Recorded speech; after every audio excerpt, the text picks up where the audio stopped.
अब इस वीडियो में हम यहाँ पे कवर करेंगे system of simultaneous linear equations के सॉल्यूशन यूजिंग डिटरमिनेंट का method, that is Cramer's rule. Already मैं एक कॉन्सेप्ट आपके साथ डिस्कस कर चुका हूँ, मैट्रिक्स मेथड से हम उसका सॉल्यूशन कैसे निकालते हैं, जिस पे बेस्ड सीबीएसई में क्वेश्चंस पूछे जाते हैं। अब ये जो डिटरमिनेंट्स का मेथड है, क्रेमर्स रूल है, this is very very very important. JEE main में हर साल हर पेपर में ऑलमोस्ट एक क्वेश्चन इस कॉन्सेप्ट से आता ही आता है और एडवांस में भी इससे रिलेटेड क्वेश्चंस पूछे जाते हैं। अब यहाँ पे जो मैं मेथड डिस्कस करूंगा उसमें कुछ कॉन्सेप्ट ऐसे होंगे जहाँ पे मैं 3D ज्योमेट्री को भी इन्वॉल्व करूंगा, क्योंकि साइमल्टेनियस लीनियर इक्वेशंस जो है 3D ज्योमेट्री में हम पढ़ेंगे, वहाँ पे वो प्लेन की इक्वेशन को करते हैं रिप्रेजेंट। तो अगर आपको थोड़ा सा समझने में दिक्कत हो तो आप ध्यान रखिए, मैं जो आपको एक्सप्लेन करूंगा आप ध्यान रखिए कि उसको मतलब यही होता है। डिटेल में वो चीज़ हम 3D ज्योमेट्री में पढ़ते हैं। तो क्या है, एक एडिशनल कॉन्सेप्ट है इस यहाँ पे चीज़ को समझने का, इनके लीनियर इक्वेशंस के सॉल्यूशंस को समझने का यूजिंग क्रेमर्स रूल, जिसमें मैं 3D ज्योमेट्री का कॉन्सेप्ट भी वहाँ पे इंक्लूड करूँगा। अगर वो समझ में नहीं भी आ रहा है, क्लियर नहीं हो रहा है, तब भी आप उसको एक बार देख लीजिए उसका मतलब क्या है। 3D ज्योमेट्री में जैसे पढ़ेंगे उसके बाद में अगर आप इसको देखेंगे तो it will be crystal clear कि किस तरह से उसका हम सॉल्यूशन निकालते हैं और उसका बेसिकली मतलब क्या होता है। अब यहाँ पे जो साइमल्टेनियस लीनियर इक्वेशन है इसमें हम 4 टाइप के केसेस डिस्कस करेंगे कि 2 लीनियर इक्वेशन है, 2 वेरिएबल हैं, 3 लीनियर इक्वेशन है, 3 वेरिएबल हैं, उसमें होमोजीनियस टाइप और नॉन होमोजीनियस टाइप, वो क्लासिफिकेशन हम ऑलरेडी प्रीवियस वीडियो में मैट्रिक्स मेथड में डिस्कस कर चुके हैं। फिर हम डिस्कस करेंगे 2 लीनियर इक्वेशन है, सॉरी 2 नहीं 3 लीनियर इक्वेशन है, 2 वेरिएबल है। इस तरह से टोटल 4 टाइप के केसेस पॉसिबल हो सकते हैं जिससे रिलेटेड एग्जाम में क्वेश्चन आ सकते हैं। और सब केसेस से रिलेटेड कंडीशंस क्या होती हैं, unique solution, infinite solution, no solution, इस तरह से क्वेश्चन में लिखा आता है, trivial solution, non trivial solution, उसका मतलब क्या होता है, वो सब हम यहाँ पे डिटेल में डिस्कस करेंगे। तो सबसे पहला केस यहाँ पे हम डिस्कस करते हैं कि हमें 2 वेरिएबल्स एक्स और वाई में 2 इक्वेशंस दी हुई है, तो इसके हम यहाँ पे कैसे कंडीशंस करते हैं अप्लाई। तो यहाँ पे 2 इक्वेशंस लिख लेता हूँ, a1x plus b1y equal to c1, a2x plus b2y equal to c2। तो ये 2 लीनियर इक्वेशंस हैं 2 वेरिएबल में। अब हमें पता है ज्योमेट्रिकली ये जो है ये रिप्रेजेंट करती हैं 2 लाइंस की इक्वेशंस को, क्योंकि y equal to mx plus c आप स्ट्रेट लाइन में ऑलरेडी पढ़ चुके हैं, इसको हम उस फॉर्म में रिप्रेजेंट कर सकते हैं। तो ये लाइन की इक्वेशंस को करती है रिप्रेजेंट। अब इन इक्वेशंस के जो सॉल्यूशन निकालना है वो ऑलरेडी हम क्लास 10th में पढ़ते हैं कि हम लीनियर इक्वेशंस को कैसे करते हैं सॉल्व। एक सब्स्टिट्यूशन होता है, एक एलिमिनेशन मेथड होता है, एक क्रॉस मल्टीप्लिकेशन मेथड होता है। अब क्रेमर्स ने डिफाइन किया था क्रेमर्स रूल, जिस तरीके से भी आप इसका सॉल्यूशन निकाल सकते हैं। तो क्रेमर्स रूल में हम क्या करेंगे, जब 2 इक्वेशंस के लीनियर इक्वेशंस के सॉल्यूशन निकालने हैं तो उस केस में हम डिफाइन करते हैं 3 डिटरमिनेंट्स। अब 3 डिटरमिनेंट्स क्या क्या होते हैं देखिए। पहला डिटरमिनेंट होता है डिटरमिनेंट डी, जो डिफाइन किया जाता है लीनियर इक्वेशन में जो x और y के कोफिशिएंट्स होते हैं उससे। तो यहाँ पे जो x के कोफिशिएंट्स होते हैं उससे कॉलम 1 के एलिमेंट्स आते हैं डिटरमिनेंट के, y के कोफिशिएंट से आते हैं कॉलम 2 के यहाँ पे एलिमेंट्स डिटरमिनेंट के। तो ये होता है हमारा डिटरमिनेंट डी। एक तो हम ये डिटरमिनेंट करते हैं डिफाइन। फिर हम एक डिटरमिनेंट डिफाइन करते हैं d1, जिसको आप dx भी लिख सकते हैं। कुछ बुक्स में d1 लिखा होता है, कुछ में dx लिखा होता है। इसका मतलब क्या है ये भी मैं आपको यहाँ पे बता देता हूँ। तो इसका बेसिकली मतलब क्या होता है, जो डिटरमिनेंट d हमने डिफाइन किया है उसमें 2 कॉलम के एलिमेंट्स हैं। ये फर्स्ट कॉलम है, ये यहाँ पे सेकंड कॉलम है। तो इसमें अगर आप डिटरमिनेंट d में जो फर्स्ट कॉलम के एलिमेंट्स है उसको आप रिप्लेस कर देंगे अगर कांस्टेंट टर्म से, सेकंड कॉलम को सेम रखेंगे, तो उसको हम डिटरमिनेंट d1 बोलते हैं। तो d1 का मतलब यही है कि डिटरमिनेंट d के अंदर जो फर्स्ट कॉलम के एलिमेंट्स हैं उसको रिप्लेस करना है कांस्टेंट टर्म से। अब इन सब चीज़ों में आप जब ये डिटरमिनेंट डिफाइन करेंगे, ध्यान आपको ये रखना है कि इक्वल टू के लेफ्ट साइड में ही x और y की टर्म्स होनी चाहिए, कांस्टेंट राइट साइड में होना चाहिए। अगर ऐसा हो गया एक कांस्टेंट लेफ्ट में एक राइट में तो आंसर गलत आ सकते हैं, दोनों कांस्टेंट लेफ्ट में है तो भी आंसर गलत आ सकते हैं। तो ये चीज़ का डेफिनेटली ध्यान रखना जरूरी है, और जो भी वैल्यूज आप यहाँ पुट करते हैं वो साइन के साथ ही पुट करी जाती है। तो ये भी चीज़ समझनी जरूरी है। तो जैसे मैंने d1 डिफाइन किया है वैसे हम d2 भी डिफाइन कर सकते हैं। d2 का मतलब क्या होगा, यहाँ पे सेकेंड कॉलम के जो एलिमेंट्स है d में उसको हमें रिप्लेस करना है यहाँ पे कांस्टेंट टर्म से। तो इस तरह से हम इसको बोलते हैं d2। और इसको dx और dy क्यों बोलते हैं, क्योंकि यहाँ पे इसको ऐसे भी समझा जाता है कि डिटरमिनेंट d में जो x के कोफिशिएंट्स हैं उसको आपको रिप्लेस करना है यहाँ पे कांस्टेंट टर्म से, और जो x के कोफिशिएंट हैं वो फर्स्ट कॉलम में ही आते हैं, इसी तरह से हम इसको रिप्रेजेंट करते हैं। फिर y के कोफिशिएंट को रिप्लेस करेंगे, वो सेकंड कॉलम में ही आते हैं, इसलिए इसको dy या d2 भी लिखा जाता है, उसको कांस्टेंट टर्म से हम करते हैं रिप्लेस। तो इस तरह से हम यहाँ पे इन 3 डिटरमिनेंट्स को करते हैं डिफाइन d, d1 और d2। और क्रेमर्स रूल के हिसाब से हम सॉल्यूशन लिख सकते हैं, that is values of x और y को निकाल सकते हैं सिंपल एक फॉर्मूले से। x की वैल्यू निकाली जाती है dx/d या d1/d। तो यहाँ पे जो डिटरमिनेंट हमने बनाया है dx, x के कोफिशिएंट को रिप्लेस करके उसकी वैल्यू को डिवाइड कर देंगे हम डिटरमिनेंट d से, जो है कोफिशिएंट ऑफ x और y का डिटरमिनेंट, और y की वैल्यू हम निकाल सकते हैं dy/d से। ये जो है इसको ही हम बोलते हैं क्रेमर्स रूल। तो इस तरह से आप देखेंगे डिटरमिनेंट्स की फॉर्म में डिफाइन करेंगे सॉल्यूशन को। सॉल्यूशन का बेसिकली मतलब क्या है, values of variables that is x और y, और लीनियर इक्वेशन है x की पावर 1 y की पावर 1। इस तरह की जो इक्वेशंस होते हैं उसके सॉल्यूशन को ऐसे रिप्रेजेंट किया जाता है, इसी को हम क्रेमर्स रूल बोलते हैं। अब ये जो सॉल्यूशन हमने रिप्रेजेंट किया है ये कुछ और नहीं है, ऐसा हम पढ़ चुके हैं पहले क्लास 10th में। देखिए वो सॉल्यूशन क्या आ रहा है, तो यहाँ पे अगर डिटरमिनेंट्स की वैल्यू इवैल्यूएट करेंगे, डी की वैल्यू आएगी a1b2 माइनस a2b1, d1 की वैल्यू आएगी c1b2 माइनस c2b1, d2 की वैल्यू आएगी a1c2 माइनस a2c1। तो अगर आप x की वैल्यू लिखना चाहेंगे तो वो क्या आएगी dx/d, वो क्या है c1b2 minus c2b1 upon a1b2 minus a2b1, तो ये वैल्यू आएगी। और सिमिलर तरीके से y की वैल्यू लिखेंगे तो आएगी a1c2 minus a2c1 upon a1b2 minus a2b1। और अगर आपने क्लास 10th में पढ़ा होगा क्रॉस मल्टीप्लिकेशन मेथड, तो उसमें ध्यान होगा आपको, उसमें भी यही रिजल्ट आता है। तो ये जो है वो क्रॉस मल्टीप्लिकेशन के मेथड को हमने डिटरमिनेंट की फॉर्म में यहाँ पे रिप्रेजेंट किया है। तो ये जो न्यूमरेटर का पार्ट है c1b2 माइनस c2b1, इसको हम इस तरह से डिटरमिनेंट की फॉर्म में लिख सकते हैं, ऐसे इसको हम डिटरमिनेंट की फॉर्म में लिख सकते हैं, ऐसे हम यहाँ पे इसको डिटरमिनेंट की फॉर्म में लिख सकते हैं। तो यहाँ पे जो cross multiplication method class 10th में पढ़ते थे, उससे जो सॉल्यूशन आता है उसको डिटरमिनेंट की फॉर्म में ऐसे एक्सप्रेस किया जा सकता है। तो इस तरह से क्रेमर्स ने किया था डिफाइन, तो इसीलिए इसको क्रेमर्स रूल बोलते हैं कि डिटरमिनेंट की फॉर्म में सॉल्यूशन को हम कैसे लिखते हैं। तो ध्यान रखिए, this is nothing but cross multiplication method ही है ये। तो ये दो वेरिएबल के टर्म्स में तो हम ऑलरेडी पढ़ लेते हैं क्लास 10th में, तीन वेरिएबल के केस भी आएंगे, तो उस केस में क्या होगी, वेरिएबल एलिमिनेट करना, कैलकुलेशन ज़्यादा होगी, तो उसमें भी यहाँ पे फिर डिटरमिनेंट्स की फॉर्म में हम देखेंगे कैसे डिफाइन किया जाता है क्रेमर्स रूल से सॉल्यूशन। तो ये तो हमने इसको रिप्रेजेंट कर लिया। अब इसमें हम कुछ केसेस करते हैं define, that is type of solution कैसे होंगे, यूनिक सॉल्यूशन, इनफाइनाइट सॉल्यूशन और नो सॉल्यूशन। इसकी कंडीशंस भी हम क्लास 10th में पढ़ते थे। तो यहाँ पे इस डिटरमिनेंट क्रेमर्स रूल की फॉर्म में डिफाइन करके देखते हैं, देखिए क्या आएगा। तो पहला केस है जब d की वैल्यू नॉट इक्वल टू 0 है। d क्या रिप्रेजेंट करता है, ये डिनोमिनेटर का पार्ट। तो अगर ये नॉट इक्वल टू 0 है, इसका मतलब ये जो डिवीजन है ये डिफाइंड है। तो इसका मतलब x की क्या वैल्यू आएगी, एक डिफाइंड वैल्यू आएगी, y की भी डिफाइंड वैल्यू आएगी और एक सिंगल ही वैल्यू आंसर आएगा। तो इसमें कंडीशन क्या आएगी, d नॉट इक्वल टू 0 करेंगे, तो इसको नॉट इक्वल टू 0 अगर आप यहाँ पे करेंगे तो कंडीशन आप वहाँ से निकाल सकते हैं।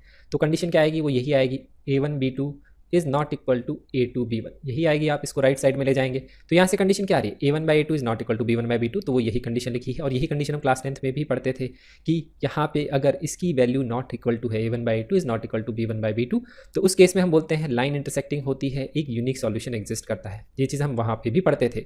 तो ये क्या है, यूनिक सॉल्यूशन की कंडीशन है। इसको हम ऐसे भी समझ सकते हैं इस मेथड से कि नीचे की चीज़ नॉट इक्वल टू 0 है, तो ये एक फाइनाइट वैल्यू आएगी, ये भी फाइनाइट सिंगल वैल्यूज ही आएगी, तो यूनिक वैल्यूज आएगी x और y की।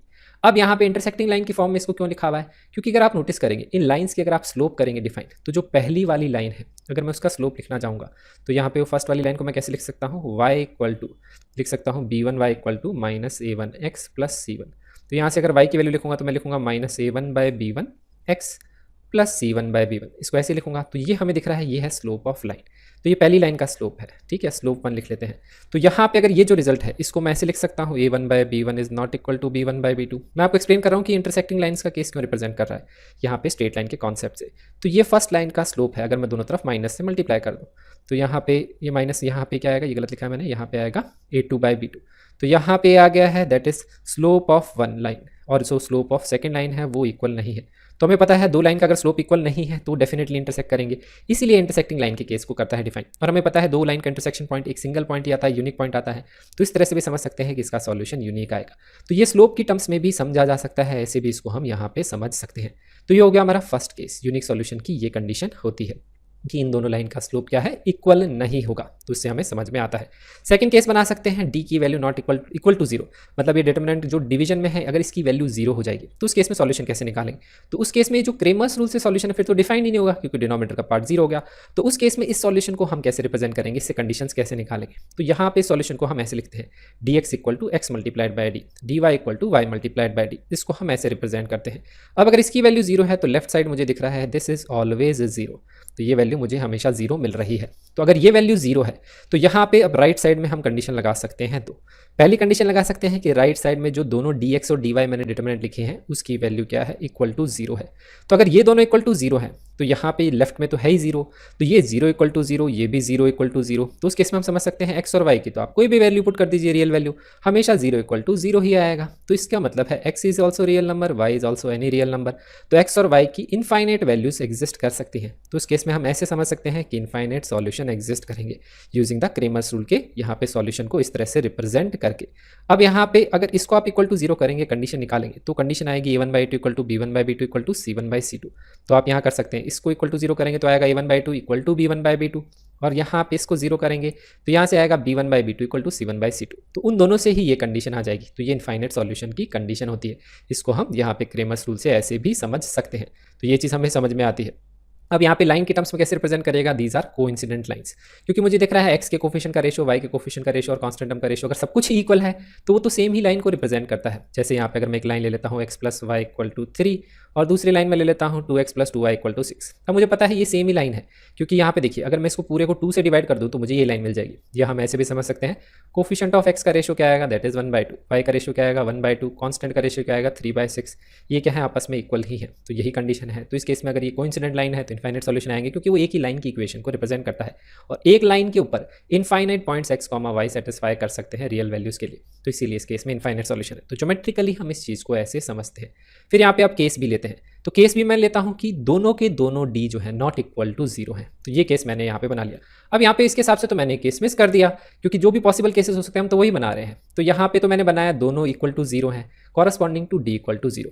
अब इसमें मैंने ये केस क्यों नहीं बनाया, ये भी तो बना सकता हूँ कि सपोज dx 0 हो जाए या dy नॉट इक्वल टू 0 हो, ऐसा भी तो हो सकता है, या dx नॉट इक्वल टू 0 हो dy 0 हो जाए। वो केस मैंने कंसिडर में क्यों नहीं लिया ये भी मैं आपको एक्सप्लेन कर देता हूँ। तो देखिए जैसे ही मैंने d को 0 किया तो यहाँ से तो कंडीशन आ गई है a1/a2 इक्वल टू b1/b2, ये कंडीशन आ गई। फिर मैंने जैसे dx को 0 किया तो इसको 0 करूँगा तो यहाँ से कंडीशन आएगी that is b1/b2 equal to c1/c2, ये कैलकुलेशन आप कर सकते हैं। तो जैसे ही मैंने इन दोनों को 0 किया ये अपने आप 0 हो जाएगा, क्योंकि इससे कंडीशन क्या आ रही है a1/2 equal to b1/b2 equal to c1/c2, और dy को अगर नॉट इक्वल टू 0 करूँगा तो यहाँ से आएगा c1/c2 is not equal to a1/2, लेकिन वो तो हो ही नहीं सकता क्योंकि जैसे ये दो 0 हुए dy तो अपने आप ही 0 हो गया।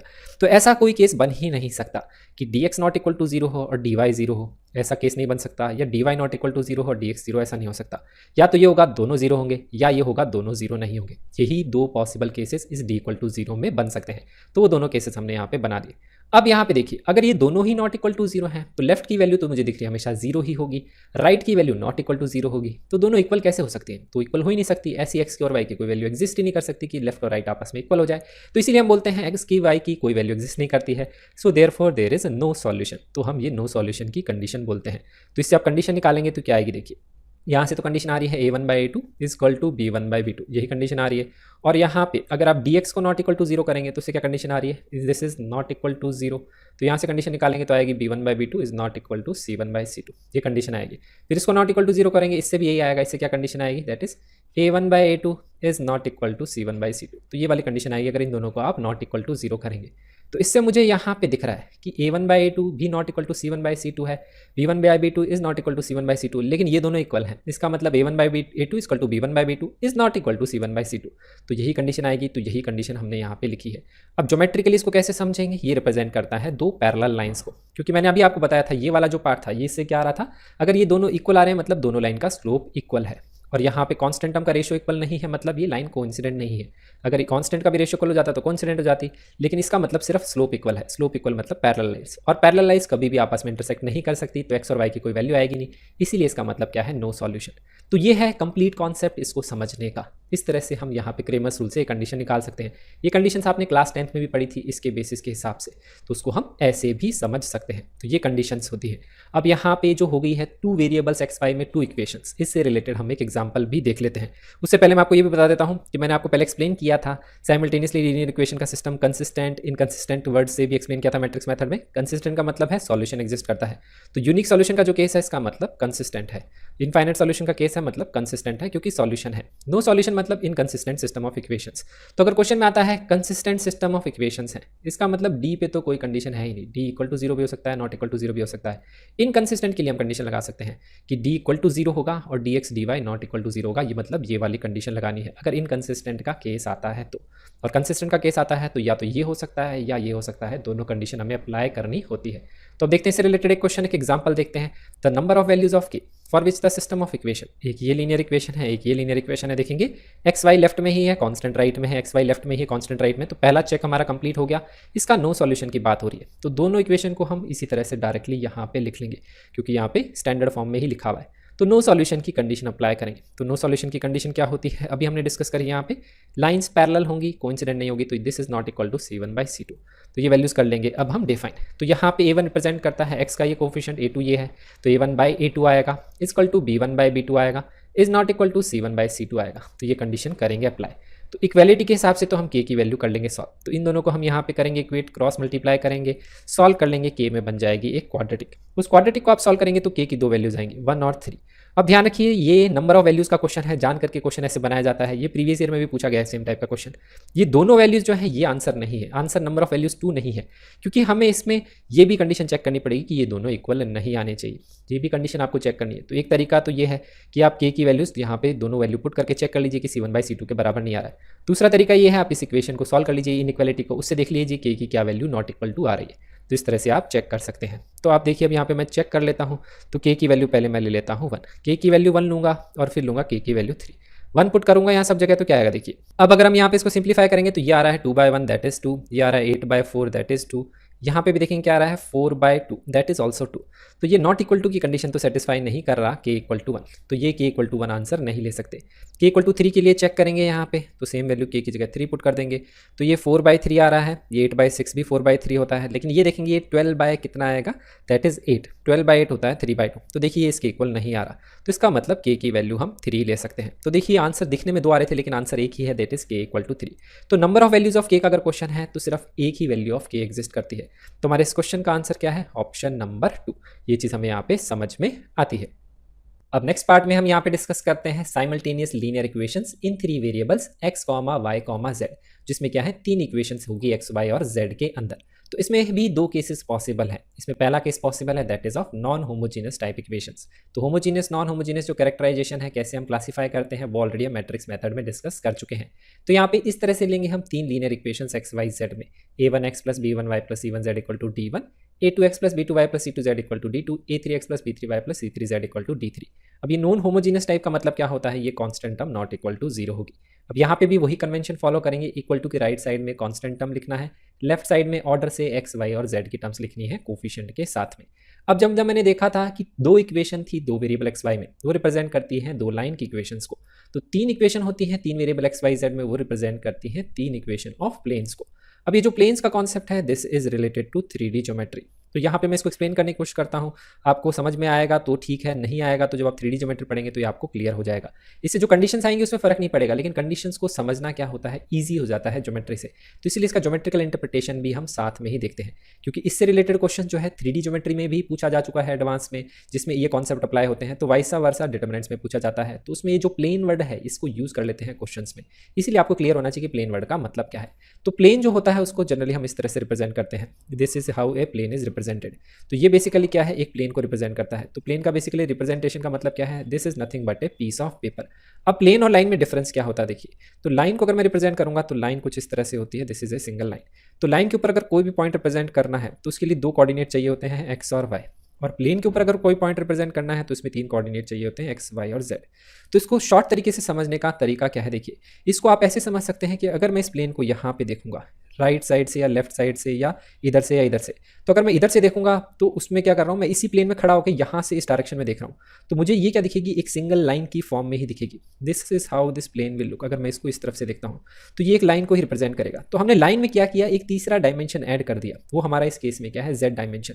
तो अगर मैं ये बोल देता हूँ कि ये वाली जो हमारी एक्सिस है this is our Z axis, अगर ये जेड एक्सिस है तो मैंने क्या किया, लाइन में क्या करी, एक तीसरी डायरेक्शन ऐड कर दी, ताकि उसमें क्या होएगा, हर पॉइंट में जेड कोऑर्डिनेट भी आ जाएगा। तो अगर मैं जेड को कर दूंगा इक्वल टू 0 तो जो प्लेन है किस में चेंज हो जाएगा, लाइन की इक्वेशन में चेंज हो जाएगा। तो जैसे देखिए यहाँ पे जेड की जगह मैं 0 पुट कर दूंगा तो देखिए लाइन की इक्वेशन ही यहाँ पे बन जाएंगी। तो प्लेन की इक्वेशन और लाइन की इक्वेशन में कोई ज़्यादा फर्क नहीं होता है, ये लीनियर इक्वेशन ही होती हैं एक्स वाई में, और प्लेन की इक्वेशन होती है एक्स वाई और जेड में। तो इस तरह से रिप्रेजेंट करते हैं। जेड को 0 कर देंगे तो उस तरह से आप 3D ज्योमेट्री में फॉर्मूले भी देखेंगे, जो स्ट्रेट लाइंस में फॉर्मूले हैं और जो वहाँ पे 3D ज्योमेट्री में फॉर्मूले हैं। स्ट्रेट लाइंस में तो लाइन के फॉर्मूले, 3D ज्योमेट्री में प्लेन के फॉर्मूले। तो प्लेन के फॉर्मूले में अगर आप जेड की जगह 0 पुट करना स्टार्ट करेंगे तो स्ट्रेट लाइंस के आपको फॉर्मूले मिल जाएंगे, distance between lines, distance between planes. तो डिस्टेंस बिटवीन प्लेन्स का फॉर्मूला डिस्टेंस बिटवीन लाइंस बना सकते हैं हम, उसमें जेड को 0 पुट कर देंगे तो सिमिलर टाइप से और भी फॉर्मूले एक दूसरे में कन्वर्ट हो जाते हैं। तो ये चीज़ समझनी जरूरी है। For the time being geometrically ये ध्यान रखिए, प्लेन रिप्रेजेंट करता है एक कागज के टुकड़े को, ए पीस ऑफ पेपर। आपके हाथ में कोई भी पेपर है दैट इज ए प्लेन, तो इस तरह से उसको रिप्रेजेंट किया जाता है। और उसमें अगर आप एक लाइन बना देंगे तो वो एक लाइन को रिप्रेजेंट करेगा। उस लाइन में अगर आप तीसरा डायरेक्शन हटा देंगे तो वो एक क्या हो जाएगा, सॉरी उस प्लेन में अगर तीसरा डायरेक्शन हटा देंगे, साइड से अगर आप पेपर को देखेंगे तो आपको एक लाइन ही दिखेगी। तो इस तरह से इसको रिप्रेजेंट किया जाता है। तो यहाँ पे जब मैं बात कर रहा हूँ इन तीनों के सॉल्यूशंस की, तो यहाँ पे मैं बात कर रहा हूँ इन तीनों प्लेन्स के इंटरसेक्शन पॉइंट की। जैसे 2 वेरिएबल्स में बोला था 2 लाइंस के इंटरसेक्शन पॉइंट, यहाँ पे 3 वेरिएबल में है तो मैं इसको बोलता हूँ 3 प्लेन्स के इंटरसेक्शन पॉइंट की हम कर रहे हैं बात। तो इससे रिलेटेड जो केसेस आएंगे, unique solution, infinite solution, no solution, तो उसको ज्योमेट्रिकली मैं बताऊंगा कि प्लेन्स की टर्म्स में हम कैसे ज्योमेट्रिकली रिप्रेजेंट करते हैं। तो देखिए आगे समझते हैं इसको। तो यहाँ पे इसके सॉल्यूशन को डिफाइन करने के लिए भी सबसे पहले हम डिफाइन करते हैं 4 डिटरमिनेंट। 2 वेरिएबल थे तो 3 डिटरमिनेंट थे, 3 वेरिएबल हैं तो 4 डिटरमिनेंट। 4 डिटरमिनेंट में सबसे पहला डिटरमिनेंट क्या होगा, जैसे 2 वेरिएबल में था x और y के कोफिशिएंट से डिफाइन किया था, यहाँ पे जो पहला डिटरमिनेंट d होगा वो x y z तीनों के कोफिशिएंट से करेंगे डिफाइन। ध्यान रखना है साइन के साथ वैल्यू पुट करनी है, तो ये 3 क्रॉस 3 का बनेगा डिटरमिनेंट। पहले कॉलम में आएंगे x के कोफिशिएंट्स, दूसरे कॉलम में आएंगे y के कोफिशिएंट, तीसरे कॉलम में आएंगे z के कोफिशिएंट। ध्यान रखना इक्वल टू के लेफ्ट साइड में पहले x की टर्म्स, y की टर्म्स, फिर z की टर्म्स लिखेंगे ताकि डिटरमिनेंट d को लिखने में गलती नहीं करेंगे। तो ये है हमारा डिटरमिनेंट d। अब जैसे वहाँ पे d1 dx d2 dy ये डिफाइन किया था, तो यहाँ पे भी डिफाइन करेंगे। अब यहाँ 3 वेरिएबल x y z, तो यहाँ 3 डिटरमिनेंट डिफाइन करे जाएंगे, d1 d2 d3 या dx dy dz। तो d1 या dx को कैसे करेंगे डिफाइन यहाँ पे, तो जो डिटरमिनेंट d था उसमें मैंने क्या बोला था, d1 का मतलब क्या होता है, फर्स्ट कॉलम के जो एलिमेंट्स हैं, मतलब जो x के कोफिशिएंट्स हैं उसकी जगह हम क्या पुट करेंगे, कांस्टेंट टर्म, जो क्या है d1 d2 d3। तो यही हमारा d1 या dx है, ऐसे हम करते हैं डिफाइन। d2 डिफाइन करना है तो जैसे वहाँ डिफाइन किया था वैसे ही यहाँ डिफाइन करेंगे। d2 मतलब सेकंड कॉलम जो डिटरमिनेंट d में है, या जो y के कोफिशिएंट्स हैं जहाँ पे, उसकी जगह हम पुट करेंगे d1 d2 d3, that is constant term. Similar तरीके से डिटरमिनेंट d3 या dz डिफाइन करेंगे तो उसमें क्या करेंगे, थर्ड कॉलम जहाँ पे z के कोफिशिएंट हैं डिटरमिनेंट d में, उसकी जगह कांस्टेंट टर्म पुट करेंगे। तब आपको ये डिटरमिनेंट्स तो डिफाइन करने आ गए होंगे, d1 d2 d3, इसका मतलब क्या है dx dy dz। तो ये हमने डिफाइन कर लिया डिटरमिनेंट्स। अब क्रेमर्स रूल के हिसाब से ये डिटरमिनेंट डिफाइन करने के बाद में हम सॉल्यूशन को लिख सकते हैं इस तरह से, जैसे वहाँ लिखा था x को dx by d या d1 by d, y को लिखा था dy by d या d2 by d। सिमिलर तरीके से यहाँ पे z को लिख सकते हैं dz by d। इस तरह से हम x y z की वैल्यू निकाल सकते हैं। इस तरह से सॉल्यूशन इन तीनों का रिप्रेजेंट किया जाता है। 2 लाइंस का भी रिप्रेजेंट कर सकते हैं। यहाँ पे क्या है, 3 वेरिएबल हैं तो 3 प्लेन्स का इंटरसेक्शन पॉइंट हम इस तरह से निकाल सकते हैं सॉल्यूशन। तो अब हमने यहाँ पे सॉल्यूशन तो डिफाइन कर लिया यूजिंग क्रेमर्स रूल। अब इस सॉल्यूशन में हम केसेस डिफाइन करते हैं, यूनिक सॉल्यूशन, इनफाइनाइट सॉल्यूशन, और यहाँ पे तीसरा क्या आएगा, दैट इज नो सॉल्यूशन। तो ये जो सॉल्यूशन है मैंने आपको क्या बताया था, क्या रिप्रेजेंट करता है, 3 प्लेन्स का जो इंटरसेक्शन पॉइंट आएगा x y और z कोऑर्डिनेट, ये सॉल्यूशन उसी को रिप्रेजेंट करेगा, ये x y z की जो वैल्यूज होगी। इस तरह से हम प्लेन्स का इंटरसेक्शन पॉइंट भी निकाल सकते हैं अगर वो एग्जिस्ट करता है। तो अब देखिए यहाँ पे भी केसेस कैसे बनेंगे, जैसे 2 वेरिएबल में बनाए थे, केसेस किस पे बने थे, डिटरमिनेंट d पे ही बनाते हैं। उसमें 2 केसेस थे, डिटरमिनेंट d इक्वल टू 0 या नॉट इक्वल टू 0, और यहाँ पे भी हम इसी तरह से करेंगे डिफाइन। तो पहला केस हम डिफाइन करेंगे, value of determinant d is not equal to 0। Determinant d क्या है, x y z के कोफिशिएंट से जो बनाया था कॉलम्स में, वो जो डिटरमिनेंट था दैट इज डिटरमिनेंट d। तो अगर ये वैल्यू नॉट इक्वल टू 0 है तो dx dy dz कुछ भी आ जाए तो x y z की क्या आएगी, फाइनाइट वैल्यू आएगी और एक सिंगल वैल्यू आएगी, क्योंकि यहाँ पे क्या है, लीनियर इक्वेशन है, ये हमें समझ में आता है। तो इससे क्या आएगी, सिंगल वैल्यू आएगी, तो मतलब क्या आएगा, यूनिक सॉल्यूशन ही आएगा। ये चीज़ हमें समझ में आती है। तो यूनिक सॉल्यूशन की यही कंडीशन है, determinant d not equal to 0। X Y Z के कोफिशिएंट से जो डिटरमिनेंट बनेगा उसको नॉट इक्वल टू 0 करना है, क्योंकि यहाँ पे तभी एक्स वाई जेड की वैल्यू क्या आएगी, एक यूनिक वैल्यू आएगी। अब ज्योमेट्रिकली इसको हम कैसे रिप्रेजेंट करेंगे, इसका मतलब क्या है, इन तीनों प्लेन्स का इंटरसेक्शन पॉइंट क्या आएगा, एक सिंगल पॉइंट आएगा। तो इस तरह से रिप्रेजेंट कर सकते हैं। देखिए प्लेन मैंने बताया था पीस ऑफ पेपर होता है, एक ये है एक ये है, तो ये सारे के सारे जो पीस ऑफ पेपर हैं ये एक ही पॉइंट से स्टार्ट हो रहे हैं या एक ही पॉइंट पे इंटरसेक्ट कर रहे हैं। तो इस तरह से इसको रिप्रेजेंट किया जाता है। That is the condition of unique solution, मतलब one intersection point of the planes. तो ये हो गया डी नॉट इक्वल टू 0 का केस। अब सेकंड केस हमने डिफाइन कर सकते हैं, अगर डी की वैल्यू 0 हो जाए तो डिटरमिनेंट डी 0 हो गया, मतलब डिनोमिनेटर का पार्ट 0 हो गया, तो मतलब इस तरह से सॉल्यूशन तो हम नहीं निकाल सकते हैं। फिर हम कैसे रिप्रेजेंट करेंगे सॉल्यूशन को, तो उसका तरीका क्या होता है, ये जो लिखा हुआ है इसको लिखेंगे D multiplied by X equal to D X, D multiplied by Y equal to D Y, D multiplied by Z equal to D Z, जैसा हमने पहले रिप्रेजेंट किया था। क्योंकि इसी तरीके से फिर समझेंगे इनफाइनाइट सॉल्यूशन और नो सॉल्यूशन के केसेस को। तो यहाँ पे लेफ्ट साइड में पार्ट देखेंगे तो लेफ्ट साइड में X multiplied by D, Y multiplied by D, Z multiplied by D. अब ये केस ही डी इक्वल टू 0 है तो ये वैल्यू हमेशा इक्वल टू 0 है। राइट साइड के हिसाब से हम दो केसेस डिफाइन करेंगे अब इसमें, that is of no solution and infinite solution. तो पहला केस डिफाइन करते हैं। देखिए तो हमें दिख रहा है लेफ्ट साइड की वैल्यू हमेशा 0 है, तो अगर राइट साइड की वैल्यू भी हमेशा 0 आ जाए, इसका मतलब D X D Y D Z 0 हो जाए, तीनों के तीनों एक साथ 0, तब क्या आएगा, 0 equal to 0, 0 equal to 0, 0 equal to 0। तो उस केस में हम बोल सकते हैं x की भी कोई भी रियल वैल्यू हो सकती है, y की भी कोई भी रियल वैल्यू हो सकती है, z की भी कोई भी रियल वैल्यू हो सकती है, कोई भी कॉम्बिनेशन बना सकते हैं, 2 3 4 1 2 3 -1 0 1। तो इस तरह से कोई भी कॉम्बिनेशन बनाएंगे, वो सारे क्या आएंगे, वो इस इंटरसेक्शन पॉइंट के इनफाइनाइट इंटरसेक्शन पॉइंट्स आ सकते हैं। तो इसीलिए हम बोलेंगे इनफाइनाइट वैल्यूज जो एग्जिस्ट कर सकती है ट्रायड एक्स वाई जेड की, तो इनफाइनाइट सॉल्यूशन का ये केस है। तो इनफाइनाइट सॉल्यूशन की यही कंडीशन होती है। कि डी भी जीरो होगा coefficient of X Y Z से जो डिटरमिनेंट बना, और वहाँ पे कोफिशिएंट्स में जो first column, second column, third column में हमने D1 D2 D3 पुट करा था, उससे जो डिटरमिनेंट बना सारे के सारे क्या होंगे, इक्वल टू जीरो होंगे। So this is the condition of infinite solution. अब ज्योमेट्रिकली हम इसको कैसे समझते हैं इंटरसेक्शन पॉइंट ऑफ प्लेन से, तो उसके दो तरीके होते हैं यहाँ पे समझने के, दो केसेस होते हैं। इनफाइनाइटली प्लेन्स कैसे इंटरसेक्ट करते हैं, इसको देखिए यहाँ पे मैंने डायग्राम बनाया। इसका मतलब क्या है, देखिए इसका मतलब ये है कि दो प्लेन्स हैं, एक मैंने जैसे ये बनाया पिंक वाला प्लेन, एक ब्लू वाला प्लेन, ये देखिए इनफाइनाइट पॉइंट्स पे कट कर रहा है, यहाँ बहुत सारे पॉइंट्स हैं क्योंकि ये एक लाइन के ऊपर इंटरसेक्ट कर रहे हैं। तो तीनों की तीनों प्लेन साइमल्टेनियसली क्या कर रहे हैं, इस तरह से इनफाइनाइट पॉइंट्स पे कट कर रहे हैं, उन पॉइंट्स को ज्वाइन करेंगे तो एक लाइन बनेगी। तो ये line of intersection of planes जो है आप इसके बारे में डिटेल में पढ़ते हैं 3D ज्योमेट्री में। तो ये केस हो सकता है one of the infinite solution का। दूसरा केस क्या हो सकता है, अगर प्लेन्स ही कोइंसिडेंट हो। तो कोइंसिडेंट प्लेन मतलब वो तीनों की तीनों जो इक्वेशन है वो एक ही प्लेन की इक्वेशन को रिप्रेजेंट करती है, बस उसको हमने क्या लिखा है, एक अलग तरीके से लिखा हुआ है। उस केस में भी इनफाइनाइट सॉल्यूशन आ सकते हैं। तो मैं आपको बता देता हूँ कोइंसिडेंट प्लेन किस तरह से दिखती है, इक्वेशंस कैसे उसको लिखा जाता है। तो जैसे यहाँ पे देखिए, अगर मैं एक प्लेन की इक्वेशन लिख लेता हूँ, that is x plus Y plus Z equal to 1। तो जैसे लाइन्स में हमने बताया था, सेम ही लाइन की इक्वेशन जो होती है उसको अगर हम किसी कांस्टेंट से मल्टीप्लाई कर देते हैं, दूसरी लाइन आ जाती है, फिर दूसरे कांस्टेंट से मल्टीप्लाई कर देंगे तीसरी लाइन, तो लाइन तो एक ही होती है। सिमिलर तरीके से प्लेन में होता है।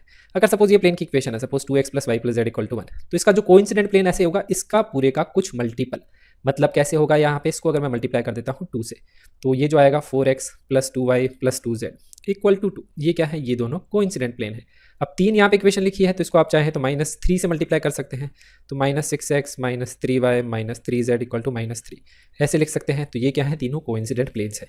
तो इस तरह से आप देख सकते हैं सेम इक्वेशन को आपने सिर्फ एक कांस्टेंट से मल्टीप्लाई किया है, दूसरा प्लेन बना लिया है, तो इस तरह से दिखते हैं कोइंसिडेंट प्लेन।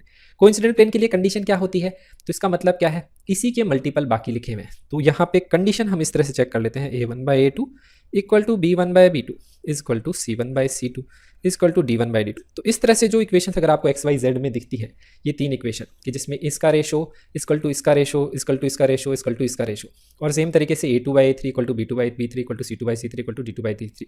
तो ये दोनों कोइंसिडेंट हो जाएंगे, ये दोनों कोइंसिडेंट हो जाएंगे, तो ये सारे क्या हो जाएंगे, आपस में कोइंसिडेंट। तो इस तरह से कोइंसिडेंट प्लेन्स को हम चेक कर सकते हैं। तो अगर कोइंसिडेंट प्लेन नहीं है तब भी इनफाइनाइट सॉल्यूशन हो सकते हैं। इसके बारे में डिटेल में 3D ज्योमेट्री में ही पढ़ा जाता है, ये समझना आसान था जो मैंने यहाँ पे एक्सप्लेन कर दिया। इसमें हम कैसे पढ़ते हैं, ये जो इक्वेशंस होती हैं इसको हम बोल देते हैं ये प्लेन 1 की इक्वेशन है, ये प्लेन 2 की इक्वेशन है, और ये है प्लेन 3 की इक्वेशन। तो जहाँ पे line of intersection of plane मतलब इनफाइनाइट सॉल्यूशन के केस में क्या होता है कि अगर आपने एक प्लेन की इक्वेशन को दूसरी प्लेन के किसी यहाँ पे कांस्टेंट से मल्टीप्लाई करके ऐड किया, तो आपको तीसरे प्लेन की इक्वेशन मिल जाएगी। तो अगर इस तरह से कोई लैम्डा यहाँ पे कांस्टेंट एग्जिस्ट करता है, तो इस केस में क्या होता है, प्लेन्स आपस में इनफाइनाइट पॉइंट पे इंटरसेक्ट करते हैं। तो बेसिकली इसका मतलब क्या है, देखिए जैसे मैंने अभी इक्वेशन लिखी थी 2x plus Y plus Z equal to 1, एक इक्वेशन में लिख लेता हूँ x minus Y plus 2z equal to 3। अब मैं क्या करता हूँ, एक नया प्लेन बना लेता हूँ यहाँ पे, इस वाले प्लेन को मैं मल्टीप्लाई कर लेता हूँ, सपोज मैं इसको बोल देता हूँ P1, ये हमारा हो गया P2। तो एक प्लेन बना लेता हूँ P1 प्लस 2P2। तो P1 प्लस 2P2 बनाऊंगा तो दिखने में वो अलग दिखेगा, वो क्या आएगा 2x प्लस 2x ये हो जाएगा 4x, फिर आएगा y माइनस 2y ये हो जाएगा y माइनस y, ये आएगा z प्लस 4z ये हो जाएगा 5z इक्वल टू आ जाएगा 1 plus 6 that is equal to 7। तो ये मैंने बना दिया, suppose this is our plane 3। तो अब देखिए दिखने में तीनों अलग अलग इक्वेशन है, अभी कॉन्सिडेंट तो हमें दिख नहीं रही है। तो इस केस में क्या है, इन दोनों को मैंने ऐड किया है किसी कांस्टेंट से एक मल्टीप्लाई करके दूसरे प्लेन को, या दोनों प्लेन को मैं किसी कांस्टेंट से मल्टीप्लाई कर लूँ, और यहाँ पे सपोज को 2 से मल्टीप्लाई किया, इसको 3 से मल्टीप्लाई किया, ऐड किया, एक नया प्लेन बना लिया। तो वो बेसिकली प्लेन क्या है, इन दोनों को कंबाइन करके ही बनाया गया है। तो इस तरह से जो तीन प्लेन की इक्वेशंस होती हैं वो line of intersection of planes पे इंटरसेक्ट करती हैं। तो इस तरह से उसको रिप्रेजेंट किया जाता है line of intersection of planes को, कि जो तीसरा प्लेन है पहले दोनों प्लेन्स का स्केलर मल्टीप्लिकेशन का एडिशन है, इस तरह से या उसको रिप्रेजेंट कर सकते हैं। तो ये जो line of intersection of planes के बारे में आप डिटेल में पढ़ते हैं 3D ज्योमेट्री में, उसका रिप्रेजेंटेशन मतलब ये होता है। तो ये हो गया है ज्योमेट्रिकल रिप्रेजेंटेशन इनफाइनाइट सॉल्यूशन के केस में, प्लेन्स की टर्म्स में हम इसको कैसे समझ सकते हैं इन दोनों केसेस को। तो ये है इनफाइनाइट सॉल्यूशन। तो कंडीशन क्या है, d equal to 0, dx dy dz इसकी वैल्यू भी होनी चाहिए इक्वल टू 0। तो ये कंडीशन हमने अप्लाई कर दी। अब नो सॉल्यूशन के केस में क्या होगा, हमें दिख रहा है लेफ्ट साइड तो हमेशा 0 है, अगर राइट साइड में से कोई सा पार्ट भी नॉट इक्वल टू 0 हो जाए, मतलब इन तीनों में से अगर किसी की भी वैल्यू नॉट इक्वल टू 0 हो जाए, कोई भी एक एटलीस्ट वन ऑफ देम, तो उस केस में क्या आएगा, वो नो सॉल्यूशन का केस होगा। ऐसा यहाँ पे हम क्यों बोल सकते हैं, क्योंकि देखिए ये वाला 0 है, ये भी 0 है, ये भी 0 है। अगर सपोज dx 0 है, dy 0 है, लेकिन dz नॉट इक्वल टू 0 है, तो ये 0 है नॉट इक्वल टू 0 है, तो ये दोनों तो इक्वल हो ही नहीं सकते। तो ये दोनों इक्वल नहीं हो सकते, तो इसका मतलब z की वैल्यू एग्जिस्ट नहीं करेगी, x y भले ही एग्जिस्ट कर जाए उससे फर्क नहीं पड़ेगा। z नहीं एग्जिस्ट करेगा तो इंटरसेक्शन पॉइंट ही एग्जिस्ट नहीं करेगा, क्योंकि उसका z कोऑर्डिनेट एग्जिस्ट ही नहीं कर रहा है, हम डिफाइन नहीं कर पा रहे हैं, तो इसीलिए हम बोलेंगे नो सॉल्यूशन होगा। तो ये नो सॉल्यूशन की कंडीशन होती है, at least one of dx dy dz is not equal to 0। तो यहाँ पे इसको ज्योमेट्रिकली हम कैसे समझ सकते हैं, देखिए यहाँ पे मैंने 3 प्लेन बनाए हैं, एक प्लेन, 2 प्लेन, 3 प्लेन। तो ये दोनों प्लेन्स तो इनफाइनाइट पॉइंट्स पे कट कर रहे हैं, लेकिन यहाँ पे इस प्लेन को इसके साथ देखेंगे वो भी इनफाइनाइट पॉइंट्स पे कट कर रहे हैं, लेकिन ये दोनों प्लेन्स आपस में कट नहीं कर रहे। इसका मतलब क्या है, तीनों प्लेन्स का कोई कॉमन इंटरसेक्शन पॉइंट है ही नहीं। देखिए यहाँ पे हम देख सकते हैं, यहाँ पे भी हम देख सकते हैं, ये प्लेन इसके साथ कट कर रहा है, ये प्लेन इसके साथ कट कर रहा है, लेकिन तीनों प्लेन्स आपस में किसी भी पॉइंट पे कट नहीं कर रहे हैं। तो इस तरह से नो सॉल्यूशन के केसेस होते हैं। ज्योमेट्रिकली हम इस तरह से समझ सकते हैं। अब ज्योमेट्रिकली इसको सॉल्व नहीं करना होता है, ये सिर्फ समझने के लिए जो मैंने डायग्राम्स यहाँ पे बनाए हैं। और इसमें जो सबसे इंपॉर्टेंट केस है नो सॉल्यूशन का, वो होता है केस ऑफ पैरेलल प्लेन्स।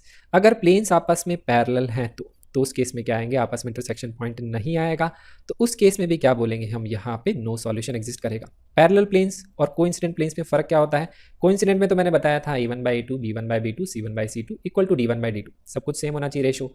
लेकिन पैरेलल में क्या होगा, जैसे मैंने लाइन्स में बताया था, x का कोफिशिएंट का रेशो y का कोफिशिएंट का रेशो इक्वल होना चाहिए, कांस्टेंट टर्म के रेशो के बराबर नहीं होना चाहिए। तो इसी तरह से यहाँ पे हम पैरेलल प्लेन्स को कैसे करते हैं डिफाइन, पैरेलल प्लेन्स में कोइंसिडेंट में फ़र्क ये होता है कि कोइंसिडेंट में d1/d2 के भी बराबर होता है, पैरेलल में d1/d2 के बराबर नहीं होता है। तो इस तरह से हम पहचानते हैं यहाँ पे पैरेलल प्लेन्स को कि ये पार्ट इक्वल होगा, d1/d2 के ये बराबर नहीं होगा, कोइंसिडेंट में सारे इक्वल होंगे। तो इस तरह से पैरेलल प्लेन्स को रिप्रेजेंट किया जाता है। अब इस केस में नो सॉल्यूशन आएगा, ज्योमेट्रिकली हम समझ सकते हैं। लेकिन इसी में क्या है, सबसे ज़्यादा कंफ्यूजन होता है एग्जाम में जब क्वेश्चन बनाया जाता है, वहीं पे बेवकूफ़ बनाया जाता है। कैसे, देखिए यहाँ पे, तो अगर मैं इस पैरेलल प्लेन्स की बात करता हूँ तो इसमें dx dy dz जो हमने डिफाइन किए थे वो सारे जीरो होंगे, और इस केस में देखिए d तो जीरो है ही। तो उसमें आपको लगेगा ऐसे कि ये इनफाइनाइट सॉल्यूशन का केस है, क्योंकि इनफाइनाइट सॉल्यूशन में यही होता है, d भी जीरो होता है, dx dy dz भी जीरो होता है। पैरेलल प्लेन्स में भी क्या आएगा, d तो जीरो आएगा ही, वो तो हम इसी का केस लेके सॉल्व कर रहे हैं, dx dy dz भी जीरो आएगा। ऐसा क्यों आएगा, इसमें यहाँ पे मैं आपको एक्सप्लेन करके बता देता हूँ। जैसे सपोज हमें dx डिफाइन करना है, तो dx डिफाइन करेंगे तो उस केस में क्या आएगा, देखिए dx अगर मैं डिफाइन करूँगा तो मुझे पता क्या करना है, जो फर्स्ट कॉलम है उसमें आएगा d1 d2 d3, यही आएगा। सेकेंड कॉलम में क्या आएगा, वही लिखेंगे हम b1 b2 b3, और यहाँ लिखेंगे c1 c2 c3। तो ये हमारा हो गया है dx। अब ये वैल्यू जीरो क्यों आएगी, देखिए क्योंकि मैंने अभी आपको एक्सप्लेन किया था कि जो पैरेलल प्लेन्स होते हैं उसमें क्या होता है, a1/a2 equal to b1/b2 equal to c1/c2, यही होता है। इसका मतलब यहाँ पे इस वाले पार्ट को देखिए, इस वाले पार्ट में लिखा हुआ है b1/b2 इक्वल टू c1/c2। तो अगर यहाँ पे इसको मैं मान लेता हूँ सम कांस्टेंट की, तो यहाँ पे इस डिटरमिनेंट में क्या लिख सकता हूँ, जो सेकंड कॉलम है उसको लिख सकता हूँ दैट इज b1/c1 को मैं लिख सकता हूँ k, तो b1 को लिख सकता हूँ मैं kc1, इसको kc2 लिख सकता हूँ, इसको kc3, सिर्फ इस रिलेशन से। तो आप नोटिस करिए, इस डिटरमिनेंट में से मैं सेकंड कॉलम में से k बाहर निकाल सकता हूँ, तो सेकंड और थर्ड कॉलम सेम हो जाएंगे, तो dx जीरो आएगा। तो पैरेलल प्लेन्स के केस में dx भी जीरो आएगा, सिमिलर तरीके से dy dz भी जीरो आएंगे, क्योंकि पैरेलल प्लेन्स की ये कंडीशन होती है। इसको सम कांस्टेंट से इक्वेट करेंगे, कॉलम्स इक्वल आ जाएंगे dx dy dz में दो, तो उस केस में जीरो होगा। तो लगेगा ऐसा आपको कि वो इनफाइनाइट सॉल्यूशन का क्वेश्चन है, लेकिन वो क्या है, पैरेलल प्लेन्स का क्वेश्चन है, नो सॉल्यूशन का क्वेश्चन है। तो उसको पहचानने का तरीका एक ये भी होता है कि इसमें जो सबसे सिंपल केस होता है पैरेलल प्लेन्स को पहचानने का, एक्स वाई जेड के सबके कोफिशिएंट सेम है, या बोल देते हैं एक्स के कोफिशिएंट का रेशो, वाई के कोफिशिएंट का रेशो, जेड के कोफिशिएंट का रेशो क्या है, इक्वल है, और कांस्टेंट टर्म का रेशो इक्वल नहीं है। तो इस तरह से पैरेलल प्लेन्स देख सकते हैं। तो इस यहाँ पे प्रॉब्लम को हम कैसे रेक्टिफाई करते हैं, एग्जाम में कैसे लगाते हैं, वो मैं आपको बताता हूँ। तो आपको एग्जाम में क्या करना है, जब भी क्वेश्चन आएगा इनफाइनाइट सॉल्यूशन का, नो सॉल्यूशन का, then you have to be careful. Specially infinite solution का क्वेश्चन जब आता है, तो इनफाइनाइट सॉल्यूशन के क्वेश्चन में हम क्या करते हैं, d इक्वल टू जीरो के लिए सॉल्व करेंगे, क्योंकि ये कंडीशन तो है ही। फिर dx dy dz इसको भी चेक करेंगे वो इक्वल टू जीरो है या नहीं है। इससे रिलेटेड अब एग्जाम्पल देखूंगा तो आपको क्लियर हो जाएगा। लेकिन उसमें आपको स्पेसिफिकली ध्यान रखना है, चेक करना है कि पैरेलल प्लेन्स का केस तो नहीं है, मतलब जो भी आंसर आएगा उन इक्वेशंस में पुट करके चेक करना है कि कहीं ये प्लेन्स पैरेलल तो नहीं है, क्योंकि अगर ये प्लेन्स पैरेलल हो जाते हैं मतलब वो इनफाइनाइट सॉल्यूशन का केस नहीं है, वो नो सॉल्यूशन का केस है। तो ये चीज़ आपको हमेशा चेक करनी है। उसके अलावा ये जो मेथड है ये सही है, इसको आप हमेशा अप्लाई कर सकते हैं, सिर्फ पैरेलल प्लेन्स के केस में आपको रखना है ध्यान। तो इस तरह से हम करते हैं ये कंडीशंस। तो ये कंडीशंस हैं, इसको अब अप्लाई कैसे करते हैं, क्वेश्चंस देखेंगे तो आपको ये चीज़ क्लियर हो जाएगी। अब non homogeneous system of equation से रिलेटेड देखते हैं पहला एग्जांपल। ये क्वेश्चन में लिखा हुआ है for what values of p and q the system of equations, तीन इक्वेशंस दी हुई है, has no solutions, unique solution, infinitely many solution.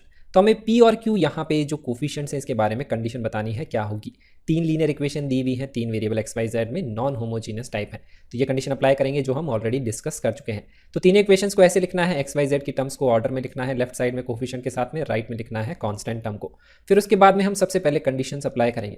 तो उसके लिए हम क्या करेंगे, डिटरमिनेंट d को करेंगे डिफाइन, क्योंकि उसी के हिसाब से कंडीशन है। तो डिटरमिनेंट d डिफाइन करेंगे, वो डिफाइन किया जाता है x y z के कोफिशिएंट से। तो इस डिटरमिनेंट की वैल्यू को कर लेंगे हम इवैल्यूएट, क्योंकि जो सॉल्यूशन होता है dx/d dy/d dz/d, सॉल्यूशन नहीं निकालना है, सिर्फ p और q पे कंडीशन निकालनी है। तो डिटरमिनेंट d की वैल्यू इवैल्यूएट करेंगे, फर्स्ट रो के अबाउट एक्सपेंड करेंगे, कैलकुलेशन आएगी 2 multiplied by 6 minus q minus p multiplied by 3 minus q 6 multiplied by 1 minus 2। इसको सिंप्लीफाई करेंगे तो ये आएगा 6 minus 2p minus 3p plus pq। और कभी भी यहाँ पे 4 टर्म्स होती हैं तो उसमें ध्यान रखिए क्या हो सकता है, फैक्टराइज हो सकता है, जैसे क्वाड्रेटिक में होता है। क्वाड्रेटिक में मिडिल टर्म स्प्लिट करते हैं तो स्प्लिट करने के बाद में 4 ही टर्म बनती है। और कभी भी ध्यान रखिए इस तरह से पी क्यू या फिर ए बी और कॉन्स्टेंट इस तरह से बन रहा है तो फैक्टराइज डेफिनेटली होगा, आपको कॉमन लेना पड़ेगा। तो यहाँ पे अगर मैं कॉमन लूँगा तो यहाँ से 2 कॉमन आएगा, यहाँ से माइनस पी, 2 फैक्टर आएंगे 2 माइनस पी और 3 माइनस क्यू। तो इससे डिटरमिनेंट डी की वैल्यू कर लेंगे इवेलुएट, तो 2 minus P multiplied by 3 minus Q आएगा। अब जो भी कंडीशन है unique solution, no solution, infinitely many solution, वो डी की वैल्यू से ही स्टार्ट होती है। तो डी की वैल्यू हम कर सकते हैं नॉट इक्वल टू 0, तो वो डिफाइन करेगा यूनिक सॉल्यूशन का केस। तो उसके कॉरस्पॉन्डिंग पी और क्यू पे वैल्यू निकाल सकते हैं। तो हमें पता है अगर ये नॉट इक्वल टू 0 होना चाहिए मतलब ये फैक्टर भी 0 नहीं होना चाहिए, ये फैक्टर भी 0 नहीं होना चाहिए, तो पी भी 2 नहीं होना चाहिए, क्यू भी 3 नहीं होना चाहिए, क्योंकि अगर ये दोनों वैल्यू में से कोई भी ये 2 और ये 3 हो गया तो ये डी 0 हो जाएगा। तो यूनिक सॉल्यूशन की ये कंडीशन है कि पी की कोई भी रियल वैल्यू ले सकते हो एक्सेप्ट 2, क्यू की भी कोई रियल वैल्यू ले सकते हो एक्सेप्ट 3। तो ये हमने निकाली यूनिक सॉल्यूशन की condition D not equal to 0 करके। अब डी इक्वल टू 0 करके हम यहाँ पे इनफाइनेट नो सॉल्यूशन को डिफाइन कर सकते हैं। तो डी इक्वल टू 0 करेंगे इसका मतलब क्या है, या तो पी की वैल्यू 2 हो जाए या क्यू की वैल्यू 3 हो जाए, क्योंकि अगर पी की वैल्यू 2 हो गई तो भी प्रोडक्ट 0 हो जाएगा, क्यू की वैल्यू 3 हो गई तो ये 0 है तो ये भी 0 हो जाएगा, और दोनों की वैल्यू अगर 2 और 3 होगी तो भी प्रोडक्ट 0 हो जाएगा। तो इसमें क्या कंडीशन पी पे है, पी की 2 है तो क्यू हो सकता है 3 हो या नहीं हो, उस पर कोई कंडीशन नहीं है। तो ये तो डी इक्वल टू 0 है। अब इसके हिसाब से नो सॉल्यूशन इनफाइनाइट सॉल्यूशन के लिए D1 D2 D3 डिफाइन करना पड़ेगा। तो D1 D2 D3 पहले डिफाइन कर लेते हैं। तो डिटरमिनेंट डी में जो पहला कॉलम है उसकी जगह लिखेंगे कांस्टेंट टर्म, तो ये डिटरमिनेंट D1 है। डिटरमिनेंट D2 क्या होगा, सेकंड कॉलम की जगह पुट करेंगे कांस्टेंट टर्म, फिर थर्ड कॉलम की जगह पुट करेंगे ये कांस्टेंट टर्म, तो डिटरमिनेंट D3। अब इसकी कैलकुलेशन आप कर लीजिएगा, डिटरमिनेंट को एक्सपेंड करके मैं डायरेक्टली वैल्यूज लिख लेता हूँ, काफ़ी आसान कैलकुलेशन आएगी। इसके 2 फैक्टर आएंगे P minus 2 4 Q minus 15, factor वैसे ही करेंगे जैसे D के निकाले थे। D2 निकालेंगे तो 0 ही आएगा एक्सपेंड करने के बाद में, और D3 निकालेंगे तो आएगा P माइनस 2। तो इस तरह से एक्सपेंड करने के बाद में ये ऐसे कैलकुलेशन बनेगी। अब यहाँ पे हम इसको लिख लेते हैं, तो यहाँ पे ये लिख लिए हैं, ये हटा देता हूँ। तो अब जो कंडीशन आएगी वो D1 D2 D3 के हिसाब से ये आएगी कि इनफाइनाइट सॉल्यूशन या नो सॉल्यूशन का केस होगा, उसी से रिलेटेड क्वेश्चन पूछा गया है। तो इनफाइनाइट सॉल्यूशन में हमें पता है कंडीशन क्या होती है, डी भी 0 होता है, तो उससे ये आंसर आ रहा है D1 D2 D3 सब 0 होना चाहिए। तो यहाँ पे D2 भी हमेशा 0 है, वो तो P और Q पे डिपेंड नहीं कर रहा है, तो कंडीशन अप्लाई करेंगे D1 भी 0 होना चाहिए, D3 भी 0 होना चाहिए। तो D1 और D3 दोनों 0 होने चाहिए, तो उसके लिए देखिए आपको दिख रहा होगा, इसको 0 करेंगे तो P इक्वल टू 2 आएगा, इसको 0 करेंगे तो P इक्वल टू 2 आएगा, या आएगा Q इक्वल टू 15/4। तो मैं ये बोल सकता हूँ दोनों डिटरमिनेंट 0 हो सकते हैं, उसके लिए P तो मैं बोल सकता हूँ वो डेफिनेटली 2 ही होना चाहिए, तभी ये डिटरमिनेंट भी 0 होगा, ये डिटरमिनेंट भी 0 होगा। तो जो कॉमन सॉल्यूशन होता है वो तो हमेशा आंसर होगा। अब इसके लिए फिर आप चेक करिए डिटरमिनेंट D 0 है या नहीं है। P इक्वल टू 2 के लिए तो डिटरमिनेंट D भी 0 है, तो अगर मैं सिर्फ P इक्वल टू 2 ले लूँ तो इनफाइनाइट सॉल्यूशन की कंडीशन सेटिस्फाई हो रही है, D भी 0 है, D1 भी 0 है, D2 भी 0 है, D3 भी 0 है, तो P इक्वल टू 2 सब कुछ सेटिस्फाई कर रहा है, चारों के चारों डिटरमिनेंट को साइमल्टेनियसली 0 कर रहा है। Q पे कोई भी वैल्यू पुट कर दीजिए, 3 भी पुट कर सकते हैं, 3 मत भी पुट करिए, Q में कोई भी रियल वैल्यू पुट कर दीजिए, उस केस में भी D D1 D2 D3 सारे क्या आएंगे 0 ही आएंगे। तो ये इनफाइनाइट सॉल्यूशन का आंसर है। तो आइडिया ये है साइमल्टेनियसली 0 करना है, कॉमन वैल्यू निकाल लीजिए जो होगी, फिर उसके लिए आप चेक कर लीजिए कि सारी वैल्यू 0 आ रही है नहीं आ रही, तो उसके लिए 0 आ रही है तो दूसरे वेरिएबल पे कोई कंडीशन नहीं होगी। अब नो सॉल्यूशन की बात करते हैं, तो नो सॉल्यूशन में क्या होगा, या तो ये नॉट इक्वल टू 0 होगा, या ये नॉट इक्वल टू 0, या दोनों नॉट इक्वल टू 0, इसी तरह से होगा तो नो सॉल्यूशन हो जाएगा। तो इसके लिए भी देख लेते हैं यहाँ पे क्या कंडीशन आएगी। तो सबसे पहले अगर D3 नॉट इक्वल टू 0 करता हूँ, इसको समझना आसान है क्योंकि P minus 2 not equal to 0 मतलब P is not equal to 2, यहाँ से ये आंसर आ रहा है। उसके केस में D1 0 हो इससे कोई फर्क नहीं पड़ता है, तो P नॉट इक्वल टू 2 आ रहा है। अब देखिए P नॉट इक्वल टू 2 आ रहा है, लेकिन ये जो केसेस हैं इसमें D तो 0 होना ही चाहिए, तो मुझे दिख रहा है कि ये वाला जो पार्ट है P इक्वल टू 2 ये मैं नहीं ले सकता इसके हिसाब से, ये मुझे यहाँ दिख रहा है। इसका मतलब Q की वैल्यू तो डेफिनेटली 3 होनी ही चाहिए, क्योंकि तभी D 0 होगा, तभी नो सॉल्यूशन का केस बन सकता है। तो Q की वैल्यू डेफिनेटली हमें पता लग गई, दैट इज इक्वल टू 3, क्योंकि तभी D 0 होगा, नहीं तो D ही 0 नहीं होगा, और D 0 नहीं होगा तो फिर नो सॉल्यूशन की बात ही नहीं है। तो P नॉट इक्वल टू 2 अगर यहाँ से आ रहा है तो उससे मैं बोलूँगा Q की वैल्यू डेफिनेटली इक्वल टू 3 होगी, ये चीज़ हमें समझ में आती है। और D1 इक्वल टू 0 करेंगे, D1 नॉट इक्वल टू 0 करेंगे तो इससे आ रहा है P नॉट इक्वल टू 2 होना चाहिए, Q भी नॉट इक्वल टू 15/4 होना चाहिए, मतलब ये भी वैल्यू 0 नहीं होनी चाहिए। जब दोनों वैल्यू नॉट इक्वल टू 0 होंगी तभी क्या होगा, D1 नॉट इक्वल टू 0 होगा। अब D1 नॉट इक्वल टू 0 मतलब P1 नॉट इक्वल टू 2, देखिए फिर से यही वाला केस बन गया। तो Q की वैल्यू तो डेफिनेटली क्या होनी चाहिए, 3 होनी चाहिए, ये भी यही चीज़ डिफाइन कर रही है फॉर D इक्वल टू 0।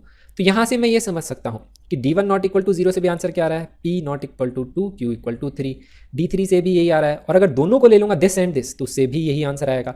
तो ये नो सॉल्यूशन का आंसर है कि Q की वैल्यू तो डेफिनेटली 3 होनी चाहिए और P is not equal to 2, real number कोई भी वैल्यू ले सकता है, 2 नहीं ले सकता, उस केस में क्या आएगा, the answer will be no solution. तो इस तरह से कंडीशन अप्लाई कर सकते हैं। तो कैसे हमने डिफाइन किया, पहले डी डिफाइन करते हैं, उससे हम आंसर निकालते हैं, नॉट इक्वल टू जीरो जो भी केस है उसके हिसाब से, फिर D1 D2 D3 पे जाते हैं क्वेश्चन के अकॉर्डिंगली। उस तरह से हम कंडीशंस करते हैं अप्लाई। अब हम डिस्कस करते हैं ये एग्जांपल। क्वेश्चन में लिखा हुआ है if S is the set of distinct values of B for which the following system of linear equations, एक ये इक्वेशन है, एक ये इक्वेशन है, एक ये इक्वेशन, देखिए वेरिएबल है A और B यहाँ पे, हैज़ नो सॉल्यूशन। तो हमें सेट S में बताना है, मतलब कितनी distinct values of B exist करेंगी ये बताना है। एक भी वैल्यू नहीं होगी, इनफाइनाइट वैल्यूज होंगी, या एक फाइनाइट सेट होगा जिसमें 2 या 2 से ज़्यादा वैल्यू होंगी, या सिंगलटन मतलब एक ही वैल्यू होगी। तो देखिए ये नो सॉल्यूशन का क्वेश्चन है। तो ये इंपॉर्टेंट क्यों हो जाता है, मैंने आपके साथ कॉन्सेप्ट में डिस्कस किया था। नो सॉल्यूशन का एक केस क्या है, इनफाइनाइट सॉल्यूशन में आता है, दैट इज पैरेलल प्लेन्स, जो लगता है इनफाइनाइट सॉल्यूशन के जैसा है लेकिन वो नो सॉल्यूशन का केस होता है। तो इन केसेस में आपको क्या है, केयरफुल रहना एग्जाम में। बाकी तो आप डायरेक्टली सॉल्व कर सकते हैं कंडीशन अप्लाई करके। तो यहाँ पे कंडीशन सबसे पहले अप्लाई करते हैं, तीनों इक्वेशंस लिख लेते हैं एक्स वाई जेड के कोफिशिएंट के साथ में, लेफ्ट साइड में एक्स वाई जेड ऑर्डर में लिखना है, राइट साइड में लिखनी है कांस्टेंट टर्म। तो इस तरह से तीनों इक्वेशंस लिख ली। अब यहाँ पे नो सॉल्यूशन की कंडीशन अप्लाई करेंगे, नॉन होमोजीनियस इक्वेशंस दी हुई है। नो सॉल्यूशन की कंडीशन होती है D0 होना चाहिए, D1 या D2 या D3 में से एक नॉट इक्वल टू 0 डेफिनेटली होना चाहिए।